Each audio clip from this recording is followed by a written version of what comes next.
Assalamualaikum warahmatullahi wabarakatuh. Bismillahirrahmanirrahim. Alhamdulillahirabbil alamin wa bihi nasta'in ala umuri dunya waddin.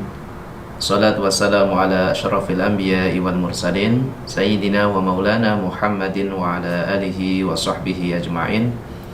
Allahumma faqihna fid din wa 'allimna ta'wil. Amma ba'd.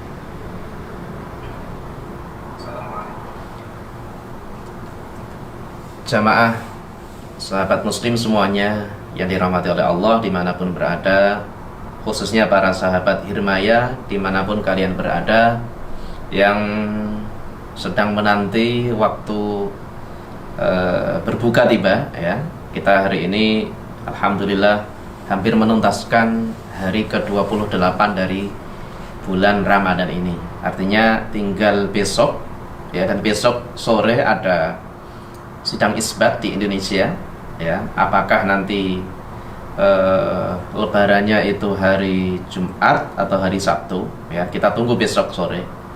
Tapi kalau saya boleh berkomentar ya, kemungkinan besar potensinya adalah hari Sabtu ya. Hari Sabtu pagi nanti kita akan melaksanakan sholat Idul Fitri. Kita akan merayakan hari raya Idul Fitri pada hari itu. Baik, pada kajian jelang buka puasa ini saya masih akan menyampaikan tema yang masih berkaitan erat dengan tema-tema sebelumnya setiap menjelang maghrib tiba, yaitu tema tentang hal-hal yang berkaitan dengan pernikahan ya. Kita sudah membahas pra pernikahan dan kemarin kita sudah masuk juga ke pembahasan pasca pernikahan. Artinya setelah orang menikah itu apa sih yang perlu bekali atau dipraktekkan oleh pasangan suami istri ya. Ini penting ya untuk menjadi bekal kita berkaitan dengan hal tersebut. Nah, pada hari yang lalu kemarin kita sudah membahas tentang peran-peran daripada suami dan istri ya. Bagaimana suami memerankan perannya sebagai seorang pemimpin dalam rumah tangga secara keseluruhan ya. Dia bertanggung jawab untuk membangun keharmonisan ya di keluarganya, kepada istri, kepada anak, dan juga dengan cara misalnya peran-perannya diantaranya adalah memberikan nafkah lahir ataupun batin ya, dan juga hal-hal lain ya. Itu yang menjadi tanggung jawab daripada seorang suami. Demikian halnya seorang istri ya. Kemarin kita lihat bahwa di antara hadis Nabi berbunyi bahwa seorang perempuan atau seorang istri itu dia menjadi pemimpin di rumah gitu ya. Artinya dia menjadi pemimpin di rumah gitu ya. Pokoknya rumah itu menjadi tanggung jawab dia gitu ya. Jadi tanggung jawab dia untuk ya apapun itu ya, rumahnya itu kalau ada yang bertanggung jawab itu kan menjadi rapi, menjadi teratur gitu ya. Demikian halnya pendidikan anak, pengurusan anak ya. Ini bukan masalah gagah-gagahan seperti saya katakan kemarin, tetapi ini hanya masalah pembagian ruang saja, pembagian tugas atau peran saja. Bukan berarti kemudian yang suami itu merasa lebih hebat gitu ya, ataupun istri itu merasa lebih rendah atau merasa lebih hebat juga ya. Hanya masalah pembagian peran, karena suami istri kan harus berbagi peran. Kalau nggak demikian ya nanti bagaimana ya hubungan atau rumah tangga itu dapat berjalan dengan rapi, dengan lancar gitu, kalau nggak berbagi peran. Kalau semuanya itu pengen kerja semua, pengen berada di luar semuanya ya, maka ya nanti siapa yang ngurus rumah kan gitu ya gitu. Pada intinya adalah berbagi peran, dan peran ini pun bisa jadi berbalik, sah-sah saja ketika misalnya seorang suami dia sudah tidak memiliki kapasitas ya, kemampuan untuk menjadi pemimpin secara keseluruhan ya. Keahliannya dia tercoreng misalnya, seperti saya katakan kemarin, entah dia misalnya kok kecelakaan atau sudah tidak mampu memberikan nafkah misalnya, maka dia harus merelakan ya ketika istrinya kemudian menjadi pemimpin gitu. Nah itu seperti saya uraikan pada hari yang lalu. Nah kemudian untuk membina rumah tangga, menjalin keharmonisan ya, untuk termasuk juga bagian dari peran ya, peran pemimpin ya, dan juga yang dipimpin adalah agar biduk rumah tangga itu berjalan dengan lancar terus menerus gitu ya. Tentu masalah ada ya, seperti saya katakan kemarin, masalah itu ada, bahkan kalau kita merasa nggak ada masalah itu malah justru dipertanyakan gitu. Nah, untuk agar biduk rumah tangga itu berjalan dengan lancar, dengan harmonis ya, maka di antara peran yang harus dilakukan oleh suami istri adalah menjalin romantisme ya, menjalin romantisme. Atau saya kasih judul di sini adalah bermesraan dengan pasangan. Gitu ya. Ini penting, bermesraan dengan pasangan ini. Jangan kemudian kaku gitu ya, kaku. Pasangan itu kemudian kaku sehingga justru malah itu nanti akan menjadikan sekat komunikasi yang terhalang. Saya semalam atau kemarin itu membaca berita ini ya, membaca berita.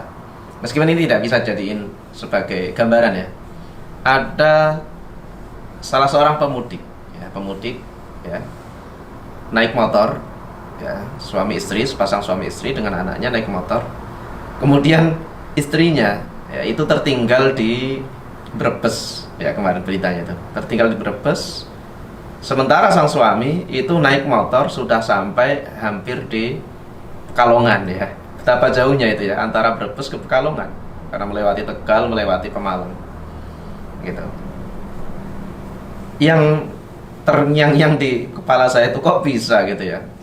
Ya, ada suami awalnya bareng, kemudian nggak ngeh kalau istrinya itu tertinggal di Brebes yang sekian jauhnya gitu ya. Dan dia baru ngeh itu ketika sudah sampai hampir di Pekalongan gitu ya, hampir di Pekalongan, yang jauhnya ya luar biasa jauh gitu ya.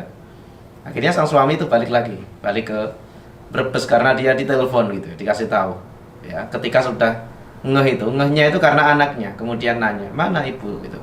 Ternyata suaminya itu baru sadar, oh iya ternyata dari tadi dia jalan sendiri naik motor itu, istrinya itu masih tertinggal di Brebes gitu.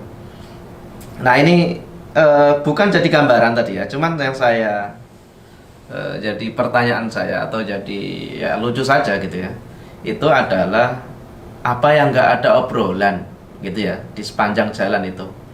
Apa nggak ada misalnya nanya, Bu misalnya ngantuk misalnya, nanya-nanya kayak gitu kan, itu hal yang sederhana ya gitu, menjalin komunikasi gitu. Apa yang nggak ada gitu yang saya herankan itu, kok sampai tertinggal jauh dan itu nggak disadari gitu, nggak sadar ya, itu ya. Nah ini sebagai pemantik ya, bahwa bermesraan dengan pasangan ya, romantis dengan pasangan itu sangat penting gitu ya. Romantis dengan pasangan itu sangat penting ya, bukan untuk dalam rangka untuk menjalin keharmonisan dalam rumah tangga gitu ya. Orang kalau masih bermesra-mesraan itu kan berarti dia tidak ada masalah dalam rumah tangganya. Oh artinya baik-baik saja kan gitu ya. Tapi kalau sudah nggak ada kemesraan, nah itu yang nanti kemudian dipertanyakan. Nah di sisi lain, umumnya kemesraan itu hanya dimiliki oleh kaula muda ketika orang baru nikah. Itu kemudian dia kelihatan mesra gitu ya. Tetapi seiring berjalannya waktu, sudah punya anak, apalagi sudah tua, itu kadang-kadang melihat kemesraan itu sesuatu yang janggal. Kayaknya kok jarang gitu ya suami istri memperlihatkan atau mereka bermesraan ya.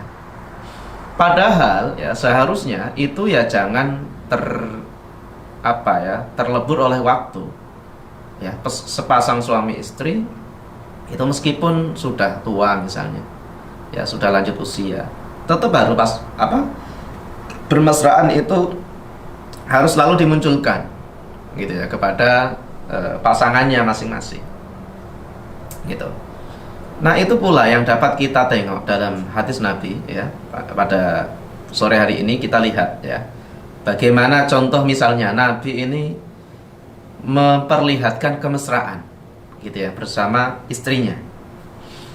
Nah ini ada satu hadis misalnya di sini, an Aisyah radhiyallahu anha, diriwayatkan dari Aisyah radhiyallahu anha qalat, beliau berkata, anna Nabiya sallallahu alaihi wasallam, sesungguhnya Rasulullah Nabi Shallallahu Alaihi Wasallam kana yattaqiu, ya, kana yattaqiu. Nabi Shallallahu Alaihi Wasallam itu duduk bersandar fi hajri, ya, kata Aisyah. Kana yattaqiu fi hajri, bahwa Nabi itu duduk nyender di pangkuanku, ya, katanya, kata Aisyah ini, ya. Wa ana haidun, ya, wa ana haidun. Padahal waktu itu aku sedang haid, kata Aisyah, ya. Tsumma yaqra'ul Qur'an, kemudian Nabi, ya, itu membaca Al-Qur'an. Jadi Nabi membaca Al-Qur'an sambil nyender ke pangkuan Aisyah, gitu, ya, ke pangkuan Aisyah. Tentu ya bukan membaca Al-Qur'an kemudian pegang mushaf seperti kita misalnya, bukan, karena zaman Nabi belum ada mushaf seperti itu. Yang membaca Al-Qur'an dari ingatan beliau, gitu. Nah, yang ingin saya garis bawahi di sini adalah kemesraan Nabi, gitu. Nabi menampilkan kemesraan dengan istrinya yang tercinta, yaitu Aisyah, ya, dengan cara yang dicontohkan ini diantaranya, ya. Jadi tidur-tiduran, gitu ya, nyender-nyender di pangkuan Aisyah. Ya, kalau kita misalnya di pangkuan istri kemudian tidur-tiduran, gitu ya, di pangkuan istri misalnya. Nah, itu diantara cara menampilkan romantisme itu seperti itu, ya. Jangan hanya mohon maaf ya, ketika di masalah urusan ranjang saja ya, tapi di luar itu tidak, gitu ya. Jadi di luar itu juga harus memperlihatkan kemesraan. Jadi kemesraannya suami istri itu kalau bisa ya sepanjang waktu, gitu ya. Ya, jadi menampilkan kemesraan, karena itu akan membuktikan bahwa tidak ada masalah di antara mereka. Ya, mereka itu sedang baik-baik saja, sedang romantis. Di sisi lain itu bagian dari cara komunikasi seorang suami kepada istri. Begitu juga sebaliknya, gitu. Kalau orang itu bermesraan, itu kan nggak akan ada potensi untuk misalnya berantem, itu kan nggak ada ya. Ya. Nah, termasuk juga ya ini. Tapi yang perlu digarisbawahi ya, Nabi ini melakukannya kan dalam keadaan ketika istrinya haid. Tentu ketika istri haid itu ada hal-hal yang dilarang ya oleh agama, gitu ya. Jangan sampai kemudian bermesraannya itu kebablasan, gitu ya. Kita tahu bahwa ketika seorang istri itu sedang haid, maka nggak boleh dia berhubungan, ya. Kalau sekedar hanya seperti yang dilakukan oleh Nabi, ini boleh, ya, tidur-tiduran di pangkuannya itu boleh. Tetapi nanti yang lebih jauh lagi ya, berhubungan suami istri itu nggak boleh, udah nggak diperbolehkan, itu haram ya, hukumnya ya dilarang oleh agama, maka nggak boleh. Tetapi bermesraan di luar itu boleh-boleh saja, seperti yang dilakukan oleh Nabi, gitu ya. Nah, bermesraan ini penting, tadi saya katakan ya, bermesraan ini penting. Bahkan di hadis yang lain, ini saya bacakan lagi hadis yang kedua. An Aisyah radhiyallahu anha, ya, sama ya, dari Aisyah radhiyallahu anha, dari Aisyah qalat, berkata, kana Nabi sallallahu alaihi wasallam, Nabi ya sallallahu alaihi wasallam itu yuqabbilu, ya, yuqabbilu. Jadi Nabi itu mencium, wa yubashiru, dan bermesraan ya, dengan istrinya, ya, dengan Aisyah dalam hal ini. Wa huwa shaimun, padahal ketika itu Nabi berpuasa. Ya, ini sekaligus menjadi bukti bahwa mencium istri itu tidak membatalkan puasa ya. Kalau hanya mencium ya, gitu. Karena yang membatalkan puasa itu kalau berhubungan suami istri ya. Tapi kalau hanya mencium misalnya, mau kerja mencium ya, itu nggak ada masalah, gitu ya. Wa kana amlakakum liirbihi, beliau adalah orang yang paling kuat dalam mengendalikan syahwatnya. Nah, dengan catatan itu tadi ya, kalau itu malah membawa madharat misalnya, gara-gara mencium kemudian mengarah kepada hal yang dilarang agama, ya tentu nggak boleh ya. Tapi kalau dia orang yang bisa mengendalikan, ya nggak masalah, gitu. Oke. Nah, yang ingin saya garis bawahi adalah bermesraannya ya, bermesraan. Jadi di antara cara bermesraan itu banyak ya. Di antara cara bermesraan misalnya dari komunikasi ya, misalnya ucapan, misalnya seorang suami ataupun istri jangan sungkan-sungkan untuk biasa mengatakan cinta ya, cinta misalnya ya. Ya, jangan hanya ketika sebelum nikah aja itu ya menggombal, gitu ya. Setelah nikah juga gombal itu ya sunnah gitu ya, gombal kepada istri ya. Misalnya dari panggilan saja, misalnya dari panggilan, manggil dengan sayang misalnya, ya itu sudah menunjukkan kemesraan. Manggil sayang misalnya ya, manggil istrinya sayang, manggil suaminya sayang misalnya. Ditambah lagi komunikasi misalnya ya. Misalnya dalam ketika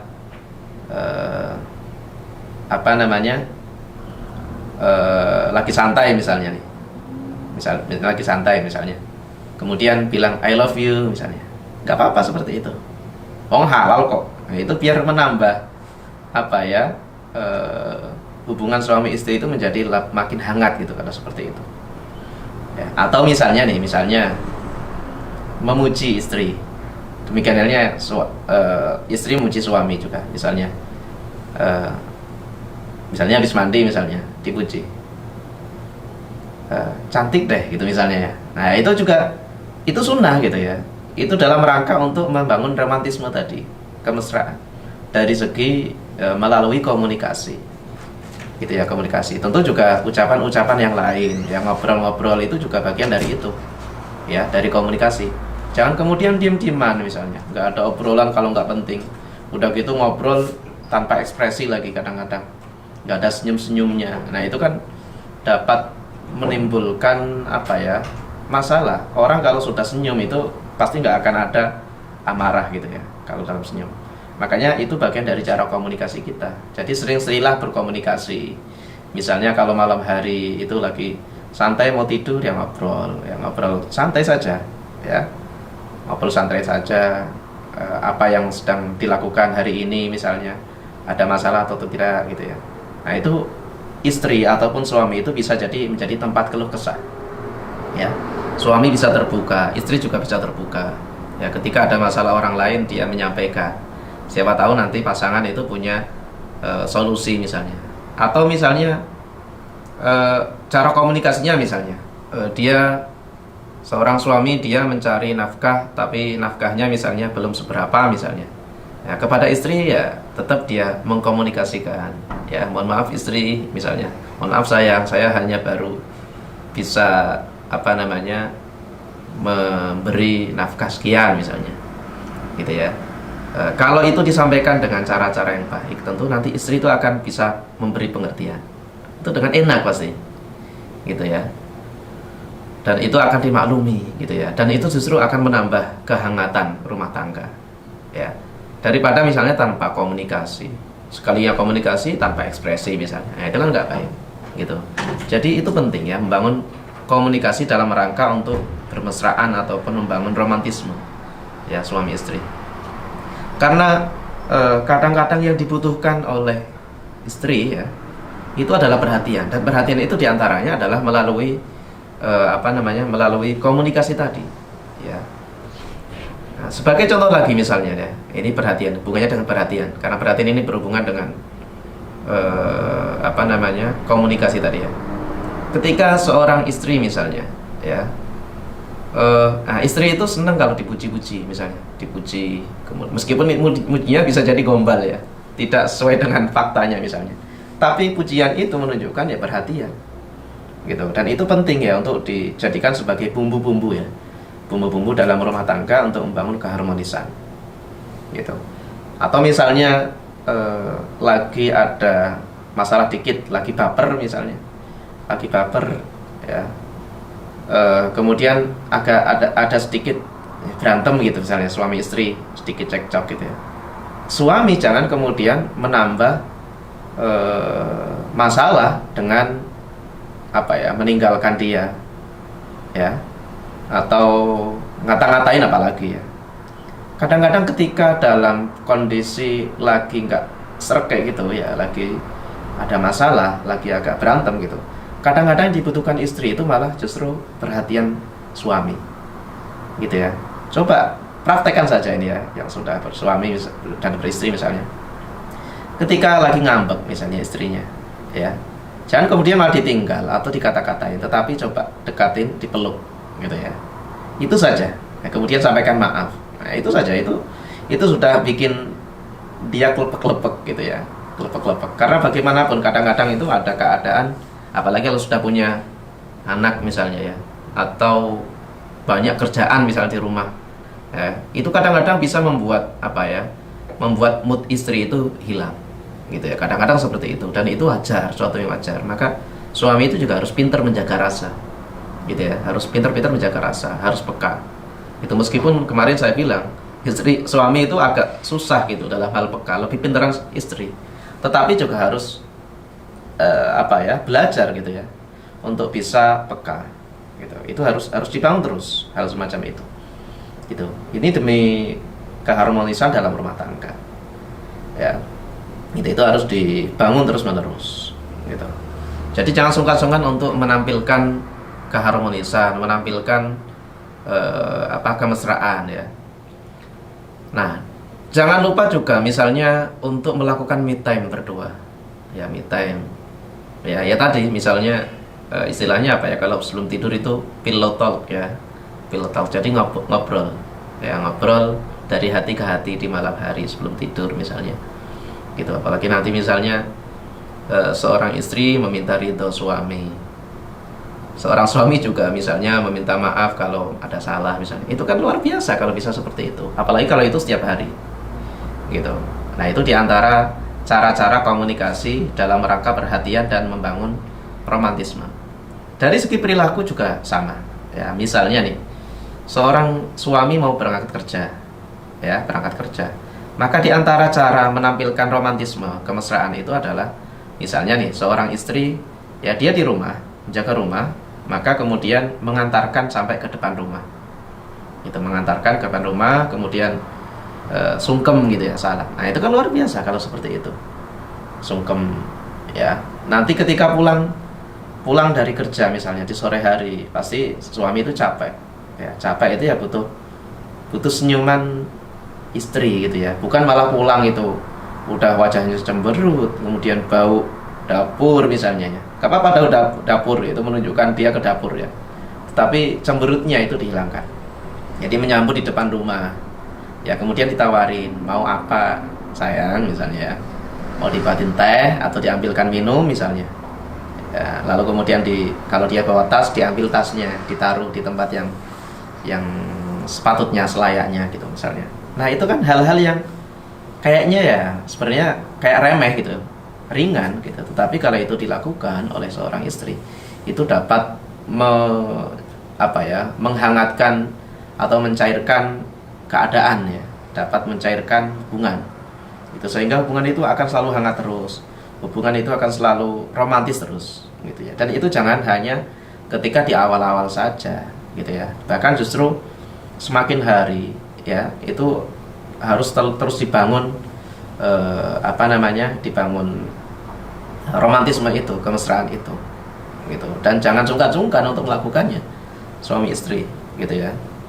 Nah, itu diantaranya ya, caranya seperti itu ya. Jadi banyak hal yang bisa kita lakukan untuk membangun kemesraan sebagaimana yang dilakukan oleh Nabi gitu.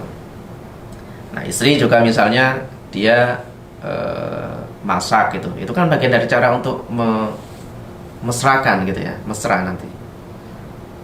Ketika istri, kemarin saya bilang, ketika istri itu sering masak, kemudian dengan sendirinya suami itu akan makan dari masakan dia, lama kelamaan suami itu akan akan ngangenin gitu ya masakan istri itu ya, ngangenin dari masakan istri. Ketika dia misalnya bepergian misalnya, seorang suami ini ya, karena biasa dia makan bersama istri di rumah, ketika bepergian itu ya nggak mau dia makan di luar gitu. Ketika dia di luar ya nunggu nanti makannya bareng istri gitu ya, karena pengennya makan masakan istri misalnya gitu. Nah, seperti itu kan karena dia terbiasa makan dari masakan istri. Nah, kemudian juga kadang-kadang istri ketika di rumah itu banyak kerjaan misalnya. Istri itu kalau mau dicari pekerjaannya itu dari bangun tidur sampai tidur lagi sebenarnya ya. Jadi bukan berarti kemudian di rumah itu ya sepele, kadang-kadang di rumah itu berat. Dia nyuci piring, nyuci baju, ngurus anak, segala macam gitu ya, banyak dari bangun tidur sampai tidur lagi. Kadang-kadang itu juga berat dan itu kadang-kadang membuat mood itu hilang. Maka suami itu juga harus pinter. Misalnya dia pulang, kemudian istri lagi repot banget ya misalnya nih, anak kemudian dipegang oleh suami, diemong gitu ya, nggak usah sungkan gitu, nggak usah jaim untuk kemudian ngomong anak misalnya, nyuapin anak ya, kalau emang lagi longgar ya itu dilakukan gitu ya. Dan itu sesuatu yang wajar dan bahkan bagus gitu ya, karena untuk membangun kedekatan seorang anak kepada orang tua juga gitu. Jangan sampai anak itu hanya dekat dengan ibu saja tetapi tidak dekat dengan bapak gitu ya. Jadi bapak juga harus bisa pintar-pintar mendekatkan diri dengan anaknya gitu. Nah itu juga. Nah kemudian juga misalnya membantu misalnya nih nyuci piring misalnya ya, cuci piring. Jangan kemudian hanya memberi piring-piring atau kotor gitu ya, gerabah-gerabah kotor gitu, tetapi dia juga harus bisa membantu pas lagi senggang gitu ya, pas lagi nggak ngapa-ngapain ya sudah dicuciin piringnya misalnya gitu. Itu kan ya sederhana sebenarnya, nggak perlu kemudian malah nyuruh-nyuruh kesannya misalnya itu cuci piringnya misalnya, itu kan malah justru makin nambah nggak mood kalau seperti itu. Nah pertanyaannya, bagaimana kalau misalnya suaminya itu bekerja jauh misalnya ya, misalnya nih di Korea misalnya, istrinya ada di Indonesia, suaminya kerja di Korea. Nah itu bisa dilakukan dengan cara ya tadi, membangun komunikasi, kemesraannya itu. Komunikasinya jangan pernah putus, tiap hari sekalipun misalnya nih, tiap hari hanya sekedar menyapa saja misalnya. Kalau video call tiap hari itu kadang-kadang misalnya terlalu berlebihan kalau tiap hari dan menguras waktu misalnya, bisa dengan hanya nanya saja gitu ya. Suami nanya keadaan istrinya, sudah makan belum, sudah masak belum misalnya, anak gimana misalnya, nanya itu saja, itu kan hal ringan gitu. Begitu juga istri juga sama gitu, gimana kerjanya hari ini misalnya, nanya-nanya hal semacam itu hal-hal yang ringan. Jadi untuk membangun komunikasi, jangan hanya misalnya yang penting kan sudah dikasih nafkah lahir misalnya, udah ditransferin uang misalnya. Nah, berpasangan, bersuami istri itu tidak hanya butuh itu saja. Jadi bukan hanya sekedar dikasih uang lalu selesai, tidak gitu. Bahkan justru komunikasi itu kadang-kadang bisa lebih penting daripada sekedar masalah uang gitu. Komunikasi untuk membangun keraketan gitu ya, keraketan suami istri itu bahkan bisa jadi lebih penting daripada apapun, termasuk uang yang berlimpah itu. Uang yang berlimpah itu bisa membawa kalau tidak diiringi dengan keharmonisan, tidak diiringi dengan komunikasi, itu justru ya malah bisa membawa ketidakbaikan gitu ya, bisa membuat sekat-sekat gitu ya, sekat terputusnya suami istri malah gitu. Nah jadi pada intinya ya tadi ya, kemesraan, membangun harmonis ya antara suami istri itu mutlak penting untuk dilakukan ya, dalam rangka agar rumah tangga itu terus berlanjut ya. Ketika dia sudah punya anak atau bahkan nanti ketika sudah tua, sudah punya cucu, itu harus terus diupayakan ya. Jangan hanya ketika masih muda saja kelihatannya kok romantis ya, begitu sudah punya anak kemudian udah nggak kelihatan romantis. Apalagi kalau misalnya orang itu kan ya ketika masih muda itu kelihatan cantik kalau laki-laki, kalau perempuan ya, kalau laki-laki ganteng gitu. Seiring dengan berjalan waktu punya anak itu kan itu memudar kan hal semacam itu ya. Nah kalau kita sayang ya kepada pasangan, maka hal-hal semacam itu tidak akan menjadi masalah, tidak akan mengganggu. Kalau dia pun memudar misalnya kecantikannya atau kegantengannya, tapi ketika kemesraan itu selalu dibangun ya, kemesraan itu perhatiannya selalu dibangun antara suami istri, maka memudarnya wajah tadi ya itu tidak menjadi soal gitu ya, karena dia sudah tidak lagi mempermasalahkan dia ganteng atau enggak, dia cantik atau tidak, tetapi dia perhatian atau tidak ya. Kemarin yang kita bahas yaitu al-wadud ya, kasih sayang. Kasih sayangnya itu ditampilkan seperti itu. Gitu, daripada hanya ganteng. Kan ganteng sama cantik itu ya, coba suami lebih milih mana? Suami ganteng dan istri cantik tetapi wajahnya cemberut, atau tidak ganteng-ganteng amat, tidak cantik-cantik amat, tetapi wajahnya itu nyenengin, artinya dia tersenyum misalnya ya. Meskipun cantik sekalipun ya seorang istri, tapi kalau suaminya pulang kok dia cemberut wajahnya, itu kira-kira ngenakin nggak? Kan nggak ngenakin kan. Kalau dibalik, nggak cantik-cantik amat tapi pulang itu bisa nyambut, bisa nyenengin gitu ya, wajahnya itu tersenyum gitu ya, nyiapin tadi minum misalnya. Nah itu justru malah akan lebih kelihatan cantik ya dari hatinya gitu ya, ketimbang hanya sekedar wajah tadi ya, yang malah tidak kelihatan cantik gara-gara itu gitu ya. Nah itu semua adalah cara-cara pasangan suami dan istri untuk membangun keraketan, membangun keharmonisan dalam rumah tangga, yaitu melalui komunikasi tadi ya, dan juga perhatian satu sama lain ya. Maka itu jangan sampai alpa dari pasangan ya, dan harus selalu dibina, dilakukan waktu demi waktu ya, sejak dari pernikahan sampai nanti ajal menjemput ya. Baik, saya kira itu untuk kajian pada sore hari ini, karena sudah hampir menjelang buka puasa. Kita cukupkan saja ya, kita lanjutkan lagi besok. Saya ucapkan selamat berbuka puasa ya bagi siapapun, maksudnya yang berpuasa ya pada sore hari ini. Selamat berbuka. Kita akhiri kajian pada sore hari ini dengan bacaan doa kafaratul majelis. Subhanakallahumma bihamdika asyhadu an la ilaha illa anta astaghfiruka wa atubu ilaik. Assalamualaikum warahmatullahi wabarakatuh.